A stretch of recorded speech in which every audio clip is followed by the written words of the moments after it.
Okay, so I switched to the phone because the GoPro is at 5%. So, yeah, I switched to the phone to record. But, yeah. So I just filmed a couple videos. That's why it's low. And also, I'm not riding, so it actually is pretty hot right now. Because if you're not going super fast, so yeah, I'm not moving. There's no airflow coming in, so it's pretty hot. But anyways, the point of this video was there's actually a topic I saw somebody else make a video about. His channel name is JCam, I believe, but I'll put the video in the description of his channel. So yeah, it was actually a good topic, and it's something that I wanted to make something similar about, but the way he phrased it, it just kind of caught my attention, and I liked it. So yeah, this video is gonna be something similar. It's gonna be why motorcyclists are dying at record rates. And I just wanted to make a video on this because it's true. I've had a couple friends, unfortunately, also pass away or get into a crash. And I just obviously don't like hearing about that, right? I don't like hearing about it. I don't like hearing motorcyclists pass away. And yeah, I just feel like a lot of the ones I see online and stuff like that are something that's caused by the rider. And the one in the video that the dude mentioned, JCam mentioned too, was he was going like 100 in a 25 zone. And like, okay, firstly, let's take away the cops and speeding tickets for speeding cameras, right? On a motorcycle or even in a car, going that fast in a 25 zone is honestly very, very dumb. Even if you're just taking away like the aspect of getting into like a ticket or like getting into court or getting into a situation with the law, the aspect of just going that fast is honestly just more dangerous in the fact that you get into a crash. That's the more sketchy part. It's not the ticket that I'd be worried about at that speed. Especially depending on the 25. Like if this road was a 25, which it's not, it's a 45. But if it was a 25, this is something I'd be fine going 100, right? But if it's more like a 25 in the city, or it's something that's like obviously like everything in your field of view is obstructed and there's a lot of cars, there's a lot of pedestrians, there's a lot of people walking, that is not something I'd be trying to go like 25, because it's just very risky and very, very dumb. Just taking away the tickets part of it, right? And also, a lot of people get too high of a CC of a bike as their first bike, and they think they can handle it, and they might be able to till they don't, right? It's just too tempting, and it's also harder to learn a lot of skills that you might learn on something like 300. And yeah, and sometimes the margin of error is so small that you honestly, the lesson that you learn, the first lesson that you learn might honestly just be like, there's a chance it could be fatal, right?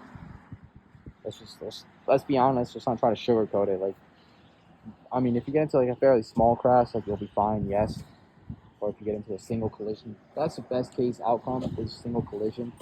Not all the time, but mainly what I mean by like single collision crashes is like if you like low side or something like that, or if you just like kind of crash on your own, like into like grass or into like a something like not crazy. But if you crash into a car, or if a car hits you, that is going to be a lot worse. That's going to be a double collision crash because there's two people involved, right? Two parties involved in the crash. Those are a lot worse, and it just makes them a lot more sketchy, right? So that's why you kind of want to be smart, right? Discipline yourself, because even on this bike, there are obviously times where I want to go super fast, but I just can't. Like, I physically cannot take this bike over 115 miles per hour. So even if you want to, you can't, right? That's not true about a lot of 1,000 cc's and stuff, right? If you wanted to, you can go to 200. And I've never heard anybody say they're at 200 and they want to go faster, especially on a bike. I just don't think that's even. I don't even know if that's possible on any bike right now. But yeah, the only car that I even know that can go faster than that, like comfortably, is a Bugatti. That costs like $3 to $4 million. I just don't see anything like in the near future, like in the next couple of years coming out, that's like that fast. Like you'd be able to go 300 miles an hour on a motorcycle with. And yeah, if it did come out, I feel like it would at least be like a couple $100,000. Because it would be crazy. That would be a crazy feat to do. Because considering the current record is 200, and a lot of even thousands struggle to hit that. But if it did, I feel like it would be something similar in design to like the Hayabusa. I feel like it would be something similar in design to Hayabusa. But yeah, I mean, a lot of motorcyclists are passing away, and I feel like a lot of them are being influenced by the social media people. And I'm not one to blame people like influencers and stuff like that. I just don't think that makes sense. Like, you're a grown man at the end of the day. You make your own decisions. And sometimes, yes, it might subconsciously affect you, but yeah, you gotta be capable of making your own decisions. And you can't be just being like, oh, I got influenced by some influencer, and that's why I went fast. That's just a dumb excuse. Let's just be honest. At the end of the day, you did it because a part of you wanted to do it, right? Like, if an influencer told you to go get a second job or start doing something that you didn't want to do, you wouldn't do it because you don't want to do it. But you use yourself and the influencer you use the influencer as an excuse to do what you want to do, and then you blame it on them. And yeah, some of them do actually insanely stupid stuff, which I would never tell anybody to go out and do. If you want to do it, you have free will. You are a grown person. You can do what you want. But I would never recommend people to even get a motorcycle unless I fully think that it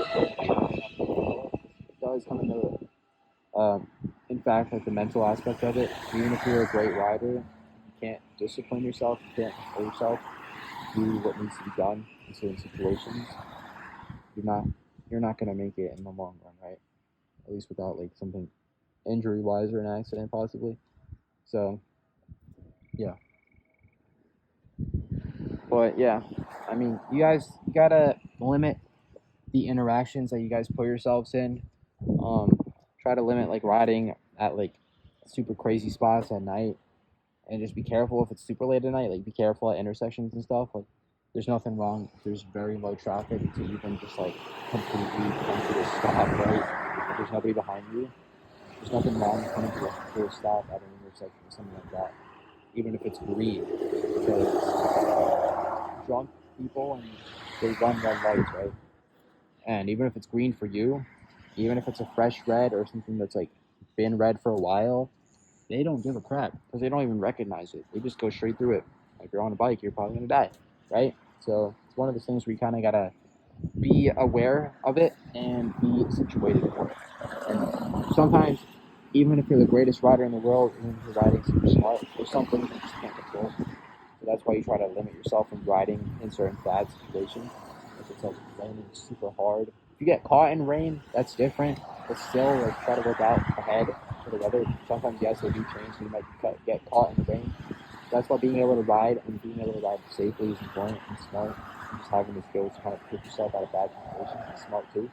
But you want to also be able to be smart about it and be smart in a way where you're not doing like stupid stuff in stupid conditions as well.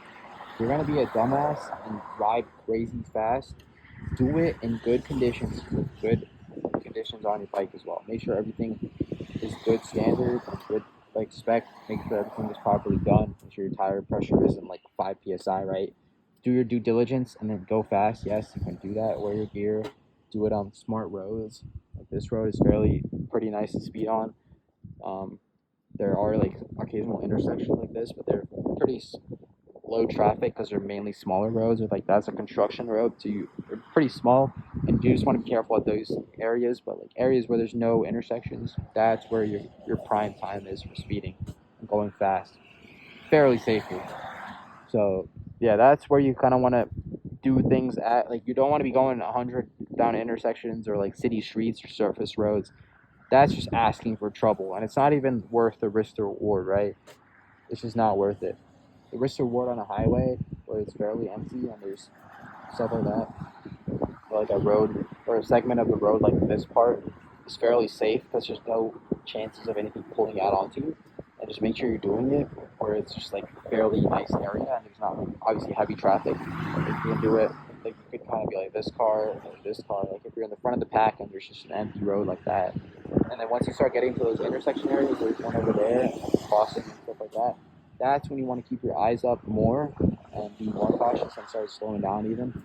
You don't want to be like going like crazy fast every time. That's not how it works. And even there's sometimes where you might even have to go below the speed limit, right? Just because it's the speed limit doesn't mean you have to go it every time. There's a situation and you think it's safer to go below it, and there's not like a jackass like riding your ass right behind you, then like by all means go for it. Right? You always have to think out of the box, because thinking out of the box, thinking in the box for every situation isn't gonna get you out of every situation. There's sometimes where you have to think out of the box. You might have to break the law. You might have to do things you normally wouldn't do because it could help you, right?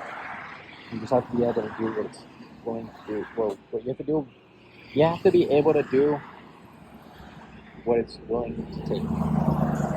That's probably botched that, but hopefully you guys understood it. But yeah, have to be able to do what the situation requires, right? So like that dude, like if there was like that dude, the Rivian right there, like riding your ass, he did slow down a bit, but if he was riding your ass like that, then don't slow down below the speed limit, obviously. But if the car was like super far back, or at least you tell them to slow down, like you have to sometimes like remember that you have free will, right? You see a bad situation and you want to slow down, you can always just turn around and be like, slow down, or like tell them to slow down, right? You have to remember that you control the situation, and there's things you can do to help. You can change things, right? You don't just have to be like so stubborn or like so caught in the fact that you just can't do things, right? You just have to start being smart, and you have to remember that you can make a change. And whether that be telling the person behind you to slow down so you can slow down safely and prevent a crash, right? Or whether it's because you want to do something and you want to make a change in the world, right? You can do it.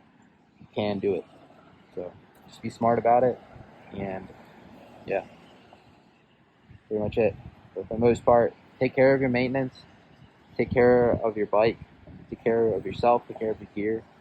Try to put yourself in good situations too, and don't ride in bad conditions. Like don't go out in the snow, don't go out in the rain. It's like pouring.